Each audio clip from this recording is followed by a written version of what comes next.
The resignation of Ukraine's defense minister Mikhailo Fedorov has caused open jubilation in Russia. You know the best way to gauge how serious the events in Kiev are? The level of joy in Moscow, and today the joy there is just off the charts. While Ukrainians are taking to the streets to defend the dismissed defense minister, Russian propaganda is throwing a real celebration.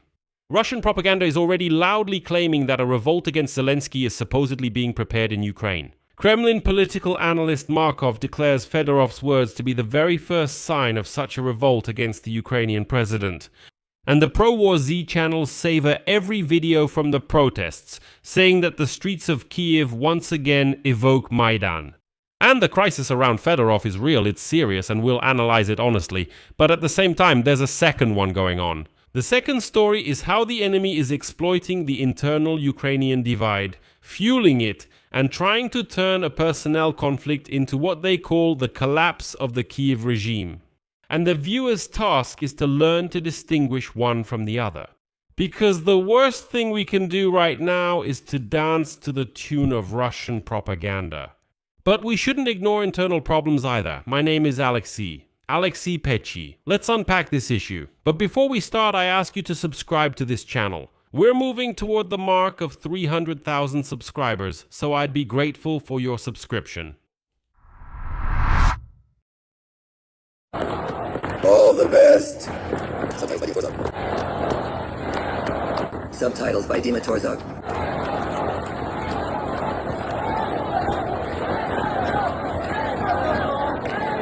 Go with God. Go with God.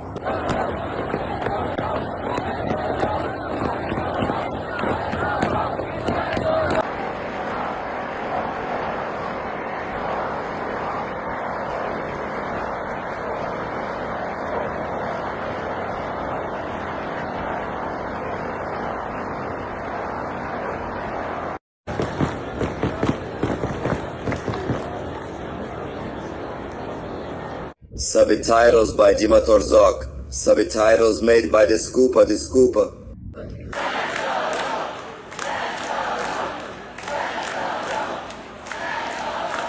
So let's briefly talk about what actually happened first. Zelensky fired Ukraine's Minister of Defense, Mikhail Fedorov, after 6 months on the job, even though it was under his leadership that Ukraine, by general consensus, seized the initiative. This includes cutting off Starlink for the Russians, isolating Crimea, the long-range campaign against oil refineries in Russia, an increase in intercepting missiles and drones, and that's not all. Formally, all of this was arranged through the resignation of the entire cabinet of ministers. Prime Minister Sviridenko is stepping down, and with her, the entire government automatically resigns, and Fedorov simply isn't included in the new lineup. In the future, the head of the Ministry of Internal Affairs, Igor Klimenko, is expected to take his place, but since the Verkhovna Rada went on recess without voting for his appointment, for now, Yevgeny Khmara will serve as acting Minister of Defense. For the past 6 months, he has also been serving as the acting head of the Security Service of Ukraine, replacing Malyuk. And apparently that's the calculation. Let people calm down a bit, wait a month or so, and then they can appoint a new Minister of Defense. About Malyuk, well, right now many people remember who he is. And in the meantime, Zelensky appoints Klimenko as the Secretary of the National Security and Defense Council instead of Umarov, so that over the next month, apparently, he can prove himself in the new role and have time to appeal to the protesting Ukrainians. The Verkhovna Rada has approved the new Prime Minister, the former head of Naftogaz, Serhiy Koretsky. Nevertheless, Ukrainians took to the streets, and this is the key point that needs to be noted right away, because Russian propaganda is blatantly distorting it right now, and it's important not to fall into playing along with that propaganda. The protests are not a rebellion against Zelensky, as Moscow is screaming right now. This is a protest in support of a specific minister and against a specific general, and even that is only partly true. Because on the one hand, people are chanting Syrskyi, go away, and carrying signs saying Fedorov is the Minister of Innovation, bring Fedorov back. This is, after all, a civil reaction to a personnel decision, exactly what should happen in a functioning democracy during wartime. If the people disagree, they have the right to express that disagreement publicly. Fedorov himself, by the way, put it more precisely than anyone. Quote, "The people came out not for Fedorov, but for themselves." Now, about how the Kremlin is presenting all this right now, and this is where it gets most instructive. The Russian machine operates according to 3 proven playbooks, and let's break down each one so you can recognize them, and most importantly, so you don't take the bait of Russian propaganda.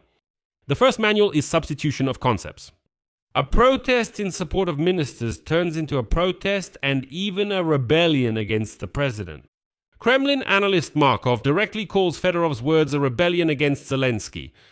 Then RIA Novosti comes out and shouts about the preparation of a popular rebellion against the president. But the difference here is fundamental. It's one thing when citizens are dissatisfied with a personnel decision and stand up in support of a specific minister, that is, for the minister. It's another thing to describe it as if the country has risen up against Zelensky, and as they say now in Moscow, the Kiev regime is collapsing.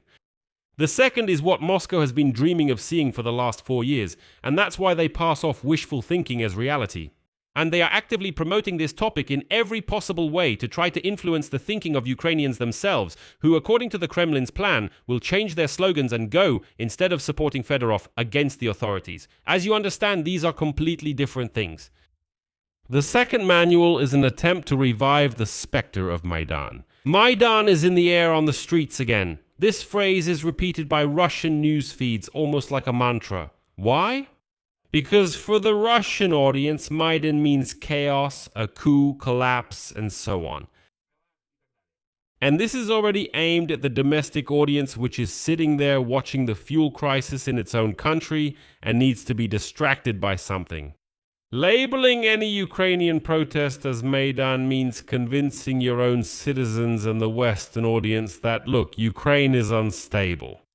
And it's about to collapse anyway, so there's no point in helping it, and Russians should endure just a little longer because supposedly Ukraine's collapse is already very close. Just look at what's happening there.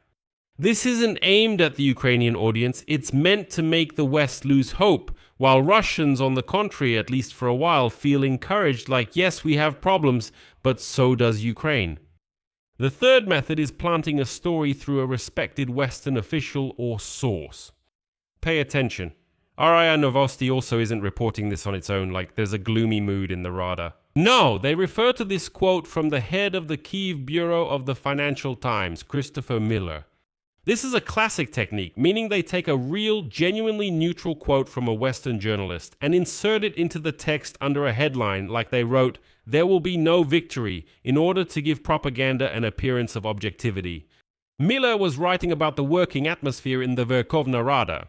In general, RIA Novosti packaged this same quote into a narrative about protests and inevitable collapse. So in fact, they take a real quote, this is a real quote from Christopher Miller about the gloomy mood in the Rada, but they twist it to fit completely different meanings. The bottom line on these talking points, not a single fact is directly fabricated. They take real protests, a real quote, a real conflict, but they piece them together in such a way that the reader comes to the conclusion about Ukraine's collapse on their own. It's exactly the same style we discussed in the topic about Graham's edits. The truth is in the details, but the lie is in the conclusion. But, and here we have to be honest, otherwise we'll turn into propaganda ourselves, just the other way around. The crisis is real. And Moscow is spinning it so confidently precisely because there is something to latch onto. Let's name the real sore points that the enemy is exploiting.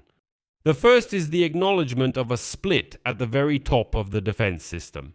Fedorov publicly stated that Commander-in-Chief Oleksandr Syrsky gave President Zelensky an ultimatum, either him or Minister Fedorov's team, and Zelensky chose the Commander-in-Chief of the Armed Forces of Ukraine.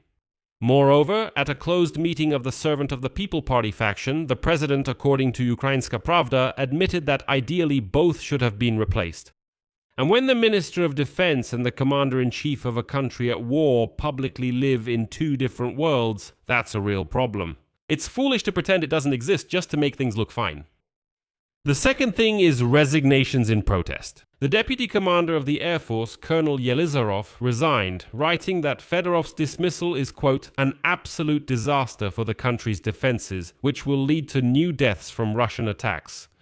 This is not a Kremlin provocation, this is a respected Ukrainian combat officer who is leaving the military in protest. Commander Dropati also supported Fedorov, and this really hurts army unity. Today, there are also rumors that reprisals have begun against soldiers in the armed forces of Ukraine who supported Fedorov.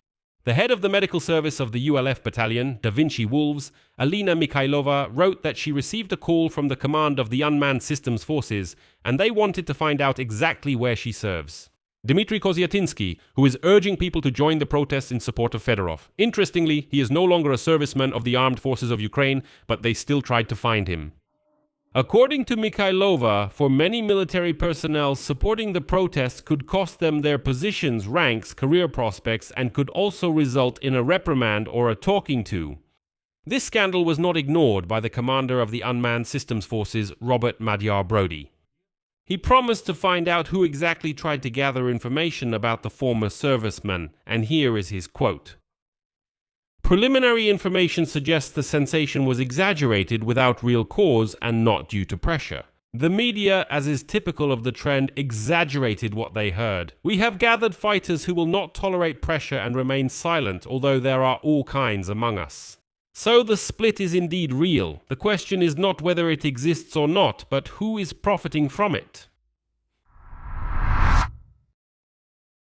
And here is the main conclusion. Look at the difference in goals.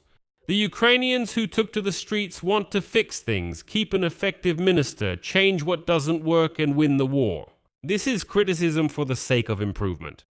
But the Kremlin, which is spinning the same events, wants to destroy. The aim is to persuade people that Ukraine is chaotic, the government is collapsing, and Western support is pointless. This criticism pushes for surrender, so the goals are entirely different. The same footage of protests serves two opposite goals, and that's exactly where the trap is. Because when you're genuinely outraged by the dismissal of Mikhail Fedorov and you repost a video, say from a rally, you're right, that's your right. But that exact same video is being spun by Russians to fit a different narrative. The real discontent of citizens becomes raw material for enemy propaganda, not because the citizens are wrong, but because the enemy knows how to parasitize on any issue. What should we do about this? That's where the question arises. First, don't go silent. Silence is not the answer.